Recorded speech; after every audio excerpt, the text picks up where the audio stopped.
वो अंतिम निर्णय चिंतन से होता है। अगर हमारा चिंतन किसी भी शरीर का होगा तो यद्यपि निर्लेप है आत्मा, कभी उसका बंधन हुआ ही नहीं, ना अभी बंधन है ना आगे कभी होगा, पर मिथ्या होने पर भी ऐसा दृढ़ बंधन है कि जब तक हमारा चिंतन जो होता रहेगा वही हम बन जाएंगे।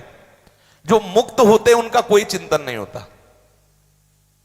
जो जीवन मुक्त महापुरुष होते हैं उनका ना सत चिंतन होता है ना असत चिंतन होता है, इसीलिए वो जीवन मुक्त हो जाते हैं।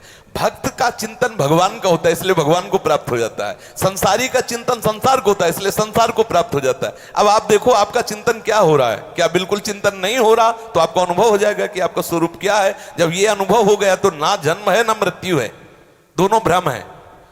समझ रहे? ना जन्म है ना मृत्यु है, दोनों भ्रम है। यदि आप इसे सत्य मानते हैं तो अज्ञानी है, तो आपका जन्म भी होगा, आपकी मृत्यु भी होगी। जो आत्मस्वरूप नैनम छिन्दन्ति शस्त्राणि नैनम दहति पावका न चैनम क्लेदयन् त्यापो न शोष्यति मारुता, वो स्वरूप मैं हूं, लेकिन शरीर का चिंतन होने के कारण भूख प्यास भी लगती है, जन्म मृत्यु का भी अनुभव हो रहा है, मान अपमान का भी अनुभव हो रहा है। ये केवल चिंतन के प्रभाव से हो रहा है। जिस दिन ये चिंतन खत्म हो जाएगा, स्वरूप में स्थित हो जाएंगे, तो शरीर को आग में रख देने पर भी कोई ताप नहीं होता। जैसे मुर्दा को कोई ताप नहीं होता, ऐसे आत्मस्वरूप ब्रह्मलीन महात्मा को कोई ताप नहीं होता, कोई कष्ट नहीं होता। अब उसका जन्म होना ही नहीं, क्योंकि आगे कोई चिंतन ही नहीं।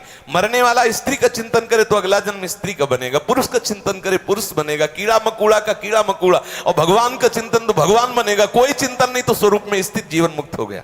समझ पा रहे? समझ में कुछ आ रहा है?